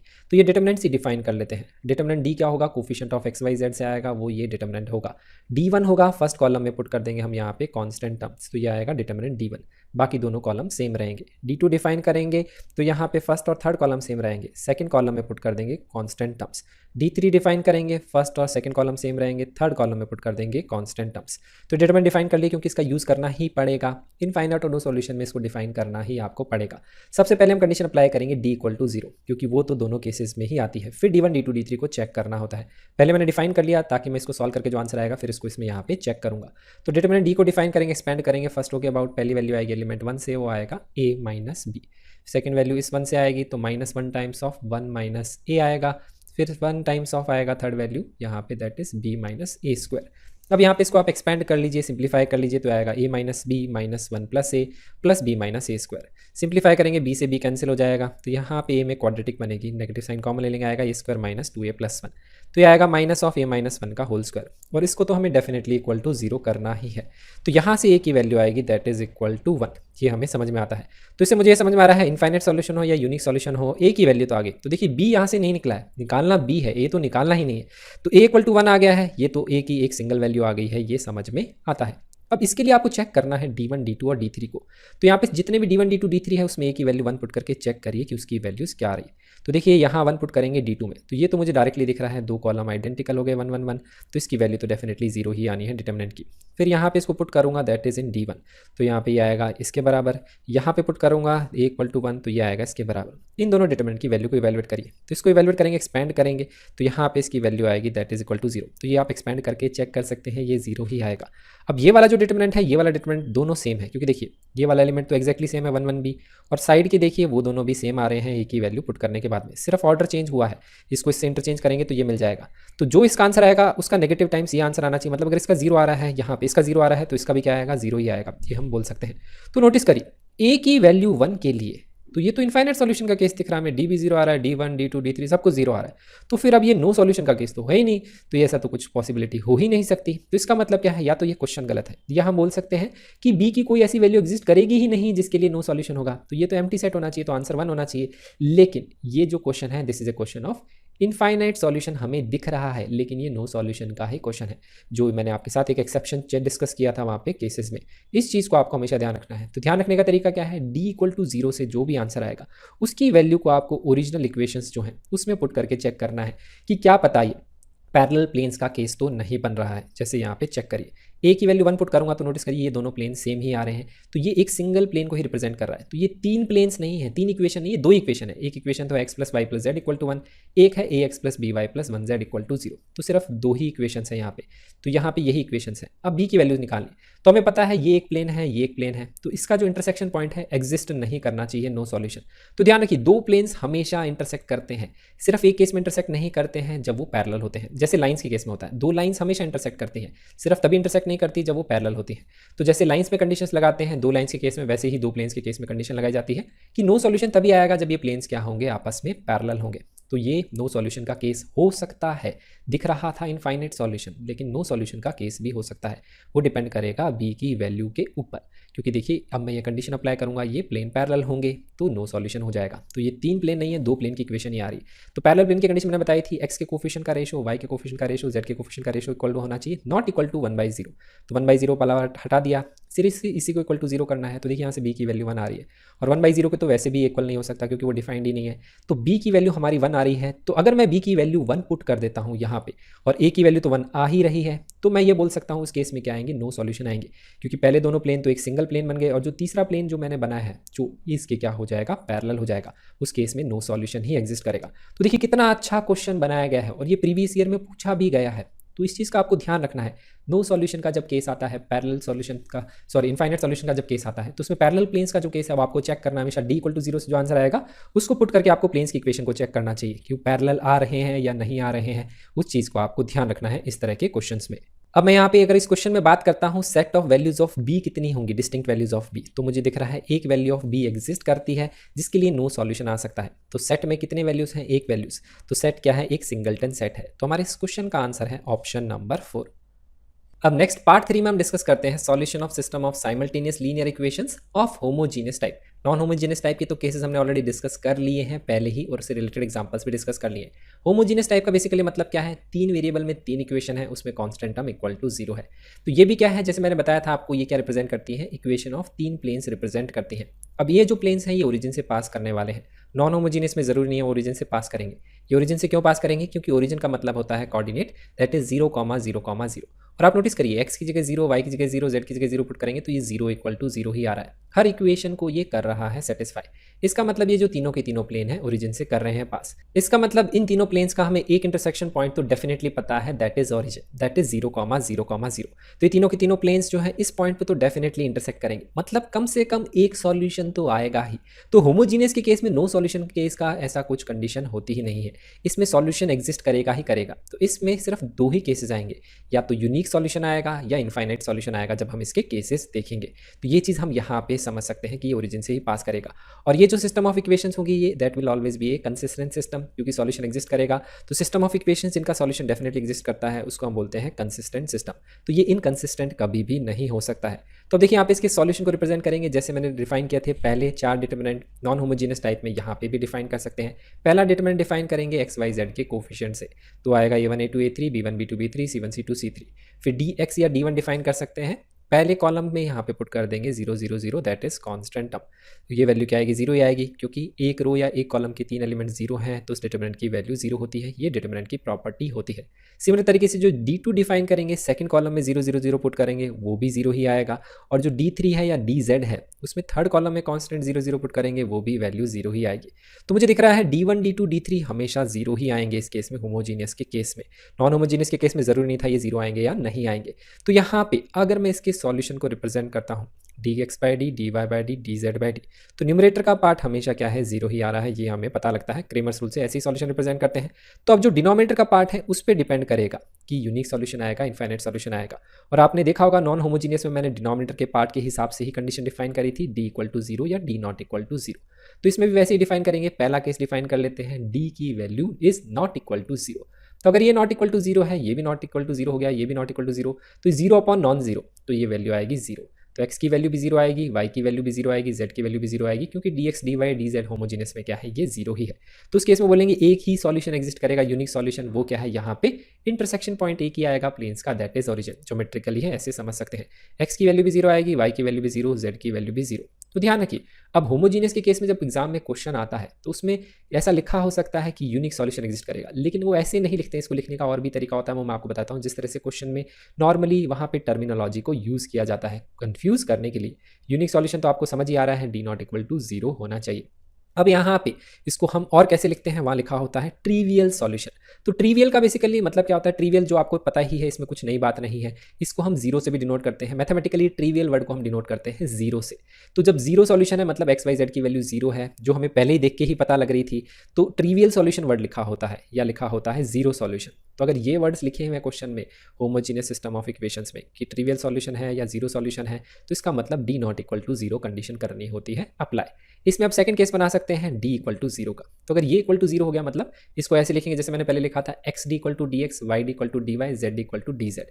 तो उस केस में आप समझेंगे लेफ्ट में भी जीरो आएगा, राइट में भी जीरो आएगा, तो जीरो इक्वल टू जीरो आएगा हर केस में।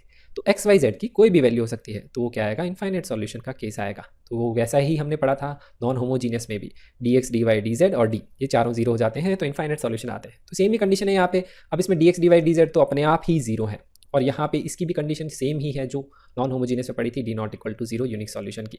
अब क्वेश्चन में इनफाइनाइट सॉल्यूशन भी लिखा हो सकता है, या वो लिखते हैं non trivial solution. Non trivial मतलब क्या है, जीरो के अलावा और भी सॉल्यूशन हो सकते हैं, या नॉन जीरो सॉल्यूशन, क्योंकि एक्स वाई जेड की वैल्यू कोई भी रियल नंबर हो सकती है, इनफाइनाइट सॉल्यूशन हो सकते हैं। तो ऐसा भी क्वेश्चन में लिखा हुआ होता है। तो ये कंडीशंस हैं होमोजीनियस टाइप ऑफ, तीन लीनियर इक्वेशंस हैं तीन वेरिएबल एक्स वाई जेड में। तो अब देखते हैं हम इससे रिलेटेड एक एग्जाम्पल। तो एग्जाम्पल है ये। अब इस एग्जाम्पल में दो पार्ट्स डिस्कस करेंगे, पार्ट ए और पार्ट बी। दोनों पार्ट्स इंपॉर्टेंट है, इस तरह से एग्जाम में काफी क्वेश्चंस बनाए जाते हैं।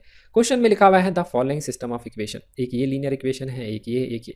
नोटिस करिए सब में कांस्टेंट टर्म जीरो है, पजेसेस है नॉन ट्रिवियल सॉल्यूशन। तो जैसे मैंने आपको बताया था ट्रिवियल वर्ड को कैसे एसोसिएट करते हैं, जीरो से, तो ये नॉन जीरो सॉल्यूशन की यहाँ पे बात हो रही है। नॉन जीरो मतलब जीरो सॉल्यूशन तो यूनिक होता है, तो नॉन जीरो मतलब क्या हो गया, इनफाइनाइट सॉल्यूशन की बात हो रही है। मतलब D equal to D X equal to D Y equal to D Z equal to zero.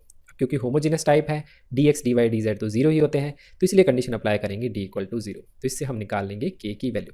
तो ये जो तीन इक्वेशंस लिखी हुई है इसको वन बाय वन करके लिख लेते हैं। कोफिशिएंट एक्स वाई जेड के लेफ्ट में लिखने हैं ऑर्डर में, पहले एक्स फिर वाई फिर जेड, और यहाँ पे राइट साइड में लिखना है कांस्टेंट टर्म जीरो। फिर सेकंड इक्वेशन लिख लेंगे और लिख लेंगे फिर हम थर्ड इक्वेशन। तो यहाँ पे अब डिटरमिनेंट डी बनाते हैं coefficient of X Y Z से, ये बनेगा डिटरमिनेंट डी। इसको करेंगे इक्वल टू जीरो, इस कंडीशन से के की वैल्यू आ जाएगी। डिटरमिनेंट को एक्सपैंड कर लेते हैं हम फर्स्ट रो के अबाउट, तो ये आएगा one multiplied by minus four के माइनस ऑफ माइनस सिक्स, वो आ जाएगा प्लस सिक्स। तो ये आएगी पहली वैल्यू। सेकंड वैल्यू यहाँ से के से आएगी, तो इसके लिए नेगेटिव साइन आएगा, तो माइनस क्या आएगा, क्रॉस मल्टीप्लिकेशन इसका आएगा माइनस 12 प्लस 4। फिर थर्ड वैल्यू 3 से आएगी, वो यहाँ पे आएगा 9 माइनस 2 के, और यहाँ पे जो डिटरमिनेंट है इसकी वैल्यू है 0। तो ये इसको हम कर देंगे एक्सपैंड, माइनस 4 के प्लस 6, ये आएगा प्लस 12 के, यहाँ पे कितना हो जाएगा माइनस 4 के। बेसिकली इसको लिख लिया माइनस 8 मल्टीप्लाइड बाय माइनस के, तो 8 के आ गया, ठीक है। तो ये आएगा 27 माइनस 6 के इक्वल टू 0। सिंप्लीफाई करेंगे तो के की वैल्यू आ जाएगी 33/2। तो ये हमारे पार्ट ए का आंसर है, ये वैल्यू मैंने यहाँ पे पुट कर दी, तो ये हमारा आंसर आ जाएगा, दैट इज ऑप्शन नंबर 1। तो देखिए तो काफी सिंपल क्वेश्चन है, होमोजीनियस टाइप में, non trivial, non zero solution, infinite solution ऐसे लिखा आता है, सिर्फ डी को इक्वल टू 0 हमें करना होता है। अब इसमें एक और क्वेश्चन और बना देते हैं, वैसे भी क्वेश्चन पूछे जाते हैं, तो उसमें बोलेगा क्या करेगा, यहाँ पे इनफाइनाइट सॉल्यूशन निकालिए, मतलब उसको कैसे निकालेंगे हम, कैसे यूज करेंगे, उससे रिलेटेड कैसे क्वेश्चन बनाए जाते हैं वो मैं आपको एक्सप्लेन करता हूँ। तो उसमें क्या है, जो भी कॉन्स्टेंट आपको निकालना है पहले वो निकाल लीजिए, फिर उसकी वैल्यू यहाँ पे आप पुट कर दीजिए, और उसके हिसाब से ये जो दोनों इक्वेशंस हैं या जो तीनों इक्वेशंस हैं उसको रीराइट आप कर लीजिए। जैसे मैं 33/2 यहाँ पुट करूँगा, 2 एलसीएम आएगा तो 2x plus 33y plus 6z equal to 0, ये इक्वेशन यहाँ आएगी। यहाँ 33/2 पुट करूँगा तो 6x plus 33y minus 4z equal to 0, ये इक्वेशन आएगी। तो इक्वेशंस को रीराइट कर लीजिए, क्योंकि उससे रिलेटेड क्वेश्चन बनाया जाता है। जैसे देखिए ऐसे क्वेश्चन में लिखा वैल्यू निकालिए X Y by Z square, ऐसे बनाया जाएगा। अब देखिए एक्स वाई और जेड की वैल्यू नहीं निकाल सकते आप, क्योंकि इनफाइनाइट सॉल्यूशन है, लेकिन रेशियो से रिलेटेड उसमें क्वेश्चंस बनाए जाते हैं। तो उसको हम कैसे सॉल्व करते हैं, इसमें वापस के की वैल्यू पुट करके फिर यहाँ पे एक्स वाई का प्रोडक्ट अपॉन जेड स्क्वायर की वैल्यू निकालते हैं। तो रेशो इसमें कैसे निकालेंगे, एक्स वाई जेड स्क्वायर, तीनों इक्वेशन को सॉल्व करेंगे और उससे एक वेरिएबल जो है बाकी दोनों वेरिएबल के टर्म्स में निकाल लेंगे। मतलब इसका मतलब क्या है, सॉरी एक वेरिएबल नहीं, एक ही वेरिएबल के टर्म्स में बाकी दोनों वेरिएबल को निकालेंगे। जैसे इसका मतलब क्या है, एक्स को भी जेड के टर्म्स में निकाल लीजिए, वाई को भी जेड के टर्म्स में निकाल लीजिए। अब नीचे जेड स्क्वायर है, ऊपर भी जेड स्क्वायर आएगा, कैंसिल हो जाएगा। ऐसे हम सोच सकते हैं, या हम सोच सकते हैं X Y by Z square को लिख सकता हूँ X by Z multiplied by Y by Z. अब X by Z Y by Z कैसे निकाल सकता हूँ, मैं क्या करूँगा, दो इक्वेशंस को यूज करके तीसरा वेरिएबल हटा दूंगा वाई, तो एक्स बाई जेड निकल जाएगा, क्योंकि एक्स और जेड में इक्वेशन बनेगी, कांस्टेंट टर्म तो नहीं आएगी।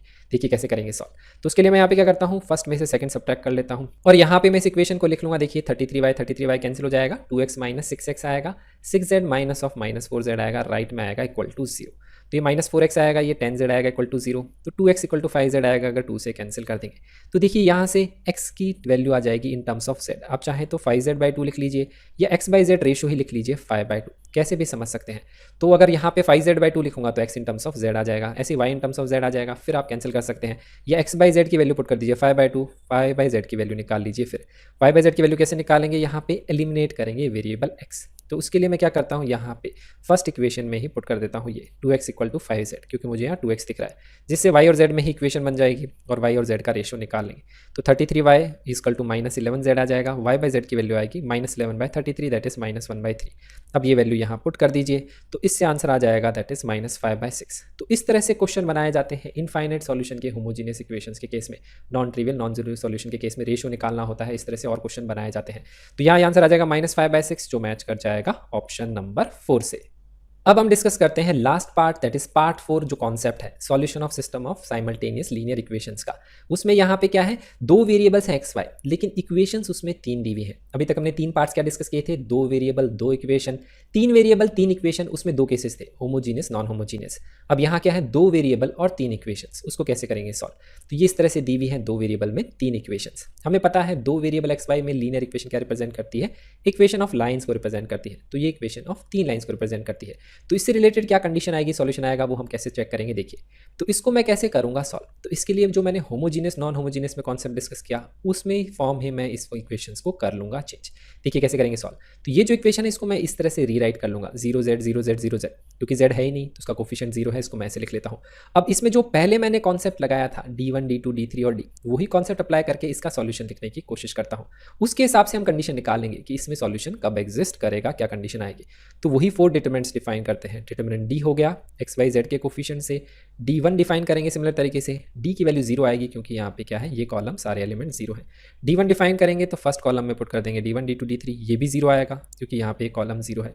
सिमिलर तरीके से d2 भी 0 आएगा क्योंकि यहाँ पे कॉलम 0 है। सिमिलर तरीके से अब d3 निकालेंगे, अब ये 0 नहीं आएगा, इसके बारे में हमें नहीं पता है, लेकिन अब हमने ये वैल्यूज तो निकाल ली, d1 d2 0 आ रहे हैं। अब जो सॉल्यूशन मैंने पहले रिप्रेजेंट किया था dx by D, dy by D, dz by D, और जो केसेस मैंने होमोजीनियस नॉन होमोजीनियस तीन वेरिएबल में डिस्कस किए थे, तो मैंने आपको बताया था सॉल्यूशन कब आ रहा था, d0 था, d1 0 था, d2 0 था, तो वो इनफाइनाइट सॉल्यूशन का ही केस आ रहा था उसमें।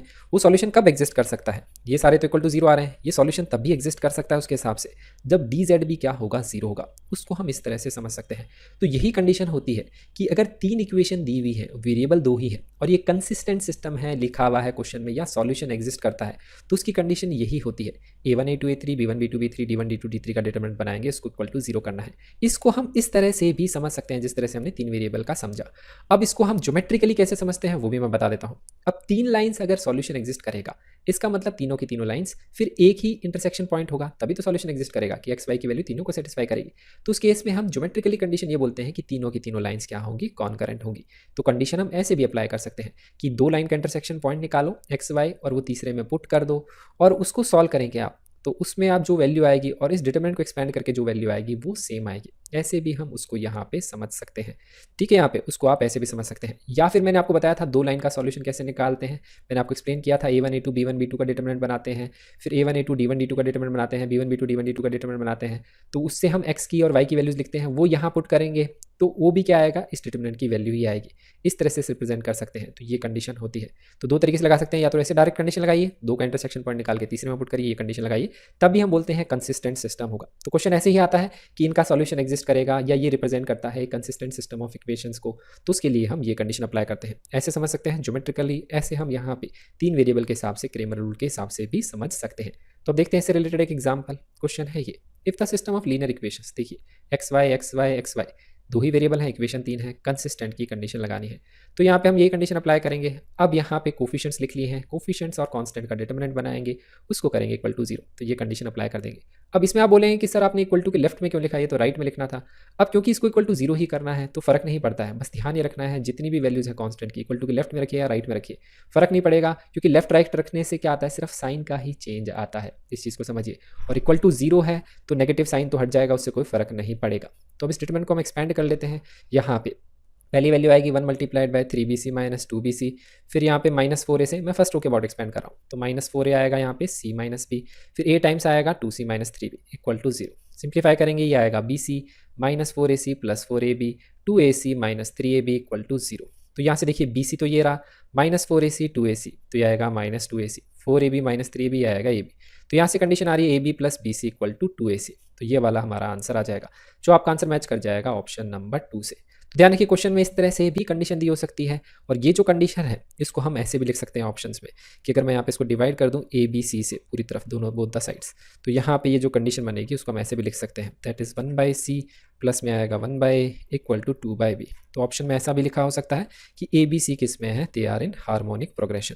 तो इस तरह से भी ऑप्शन में लिखा हो सकता है, ऐसे भी लिख सकते हैं, ऐसे भी लिख सकते हैं, किसी भी तरह से एग्जाम में ऑप्शंस में लिखा हो सकता है। तो ये कंडीशन है, तीन इक्वेशंस हैं लीनियर इक्वेशंस, और उसमें दो वेरिएबल हैं और उसमें कंसिस्टेंट सिस्टम है, मतलब सॉल्यूशन एग्जिस्ट करता है, उसकी कंडीशन हम इस तरह से अप्लाई कर सकते हैं। आप एक तरीके से इसको और सॉल्व कर सकते हैं, वो कैलकुलेशन आप करके देखिएगा कि इन दोनों का इंटरसेक्शन पॉइंट निकालिएगा, फिर एक्स और वाई की जो वैल्यू आएगी यहाँ पुट कर दीजिएगा, उसको भी आप सॉल्व करेंगे तो यही एक्सप्रेशन आपका बनेगा सॉल्व करने के बाद में। तो एक मेथड ये है इस तरह के आंसर को निकालने का।